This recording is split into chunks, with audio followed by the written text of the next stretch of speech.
Hello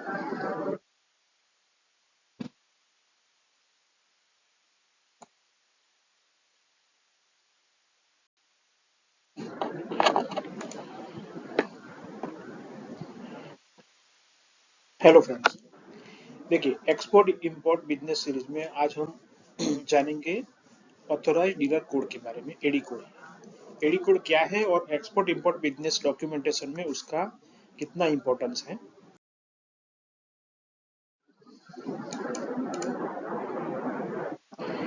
so what is authorise dealer code, AD code? देखिए, AD code जो है वो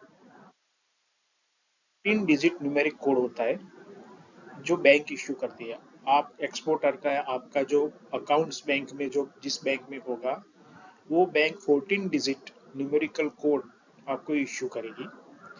उसके लिए आपको क्या करना पड़ेगा? आपको एक अपने लेटर हेड पे, कंपनी के लेटर हेड पे एक एप्लीकेशन देना पड़ेगा। एप्लीकेशन देने के बाद उसके साथ सपोर्टिंग डॉक्यूमेंट देने पड़ेंगे, जैसे import export code, IAC code है, आपका जीएसटी है। वो सब लेके आपको बैंक जाना पड़ेगा। वो बैंक उनके लेटर हेड के ऊपर आपकी कंपनी का नाम मेंशन करके वो बैंक का एडी कोड का एक लेटर आपको इश्यू करेगी। वो लेटर का इंपॉर्टेंस कस्टम क्लियरेंस में स्मूथ प्रोसेस के लिए बहुत इंपॉर्टेंट है। गवर्नमेंट का बेनिफिट लेने के लिए भी वो इंपॉर्टेंट है। So just I am reading this. The AD code is a 14-digit numeric code issued by the exporter bank where they hold a business current account, right? This code, accompanied by the bank letterhead, can be acquired once the exporter has successfully registered for an import export code, IEC। IEC code आपको कहाँ से मिलेगा? DGFT website से मिलेगा। आपको वहां पे जाके एप्लीकेशन करनी पड़ेगी, उसके बाद आपको आईसी कोड मिलेगा। So it is important to note that the AD code has life time validity. उसकी वैलिडिटी लाइफ टाइम होती है, वो कभी एक्सपायर नहीं होता। ठीक है।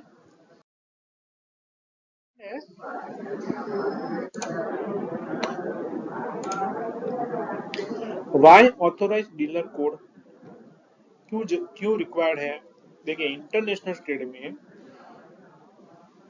आपको क्रॉस बॉर्डर बिजनेस कंडक्ट करना है। उसमें बहुत सारा प्रोसीजर है, कस्टम प्रोसीजर है, उसके रेगुलेशन है। वो सारी प्रोसेस सीमलेस होने के लिए, आपका ट्रेड ऑपरेशन स्मूथ होने के लिए आपको एडी कोड की जरूरत पड़ेगी। ठीक है। अब देखिए, ये जो कोड है वो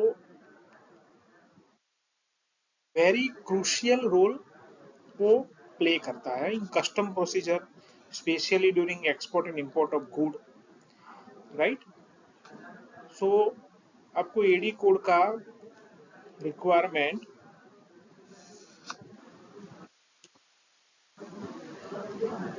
जब आप शिपिंग बिल फाइल करेंगे तब आपको जरूरत पड़ेगा।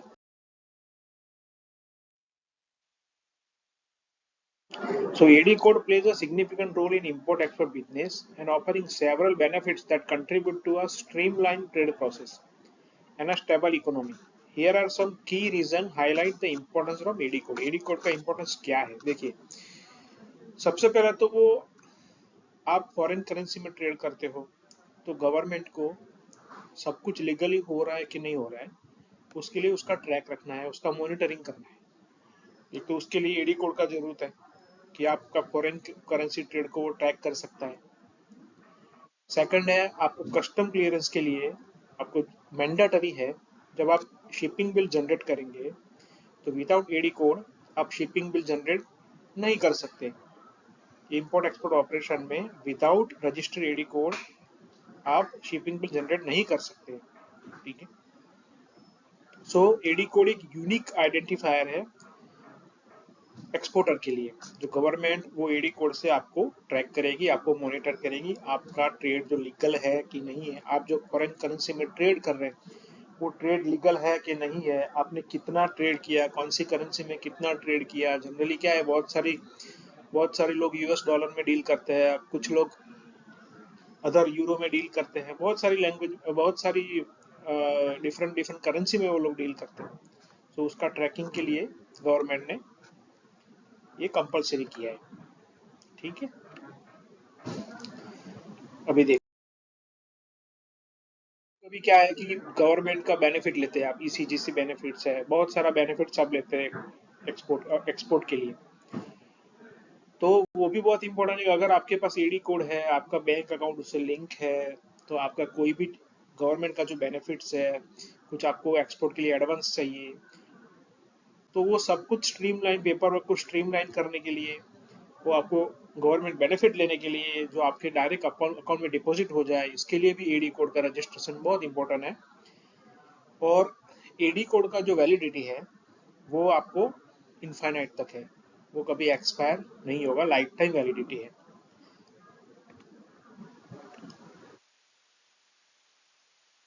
अभी कोड आपको लेना है, आपको एडी कोड चाहिए, आप बिजनेस कर रहे हो, आपको एडी कोड चाहिए, तो आपको क्या क्या डॉक्यूमेंट जरूरत पड़ेगा। तो सबसे पहले आपको क्या करना है, आपके बैंक में जाना है एक एप्लीकेशन लेके। एप्लीकेशन के साथ आपको क्या करना है, कंपनी का पैन कार्ड देना है, उसके साथ आपका आईसी सर्टिफिकेट आपको देना है, उसके पास जीएसटी सर्टिफिकेट आपको देना है, कंपनी का कैंसल चेक देना है, और आपके पास क्लास 3 डिजिटल सिग्नेचर होना चाहिए।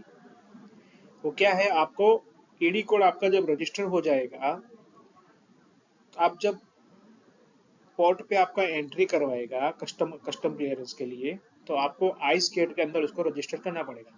और आइस गेट पे रजिस्टर करने के लिए आपको क्लास 3 का डिजिटल सिग्नेचर आपको चाहिए। तो ये डॉक्यूमेंट है, वो आपको चाहिए।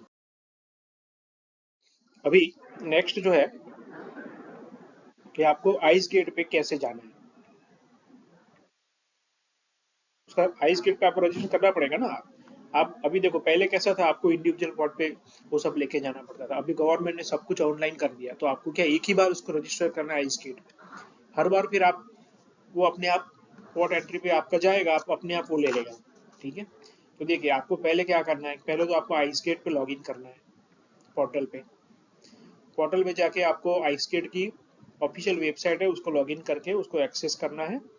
फिर उसके बाद उसका जो लॉगिन क्रेडेंशियल है आप रजिस्टर करेंगे, रजिस्टर करके आपको लॉगिन क्रेडेंशियल मिलेगा, यूजर आईडी पासवर्ड मिलेगा। तो यूजर आईडी पासवर्ड से आप रजिस्टर करेंगे, तो उसके बाद उस पर आएगा click on filing service and select e Sanchit करके आएगा, तो उसके ऊपर आप क्लिक करना है। एक बार आपको आप लॉगिन हो गया, तो आपको जाना है फाइलिंग सर्विसेज पे, पोर्टल पे फाइलिंग सर्विसेज आएगा, उस पे जाना है आपको। ठीक है, उसके बाद आपको ऑप्शन देखना है ई संचित करके, उसके ऊपर क्लिक करो। क्लिक करने के बाद आपको डॉक्यूमेंट अपलोड करने के लिए बोलेगा। डॉक्यूमेंट अपलोड करने के बाद आपका डीआरएन एंड आईआरएन जनरेट होगा। देखो, डीआरएन एंड आईआरएन जनरेट होगा आपका, नेसेसरी डॉक्यूमेंट आप अपलोड कर देंगे, उसके बाद आपका डीआरएन आईआरएन जनरेट होता है। डीआरएन क्या है, document reference number, and IRN क्या है, इनवॉइस रेफरेंस नंबर। तो उसके बाद करने के बाद आपको फिर वापस मेन मेनू में जाना है। मेन मेनू में जाके आपको लिंक आएगा, वो लिंक को क्लिक करना है। वो लिंक है फाइनेंशियल सर्विसेज का, उसके ऊपर आपको जाके क्लिक करना है। उसके बाद आपका बैंक अकाउंट मैनेजमेंट पूछेगा, जिसमें आपको अपना बैंक का अकाउंट नंबर आपको उसमें अपलोड करना है। आपका बैंक अकाउंट क्या है, आईएफएससी कोड क्या है, आपको जो आप बैंक ने आपको जो लेटर दिया, वो लेटर का आपको कॉपी उसमें देना है, वो एडी कोड का रजिस्ट्रेशन करना है। वो सारा डॉक्यूमेंट आप इंश्योर करोगे कि भाई मैंने प्रॉपर एकदम डॉक्यूमेंट सबमिट किया है, उसके बाद ही आप उस पर सबमिट पे क्लिक कीजिए, तो सक्सेसफुल रजिस्ट्रेशन हो जाएगा, क्योंकि इसमें बाद में चेंज नहीं होगा। तो आपको सक्सेसफुल रजिस्ट्रेशन करने के लिए ये प्रोसीजर है जो आपको याद रखनी है।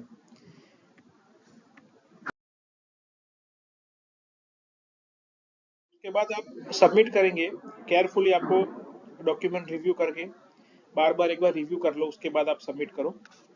After completing this step your AD को registration request will be submitted. उसके बाद आपका रिक्वेस्ट सबमिट हो जाएगा, और आपको एक एक्नॉलेजमेंट नंबर मिलेगा, कंफर्मेशन मिलेगा आपको via email on the portal. And वो एसेंशियल है कि आप keep track of any update regarding your AD को registration status and follow up with the relevant authority if required। अगर आपको नहीं आता है तो आप फॉलो अप कीजिए, मोस्टली वो आपको 1 या 2 दिन के अंदर आ ही जाता है आपको।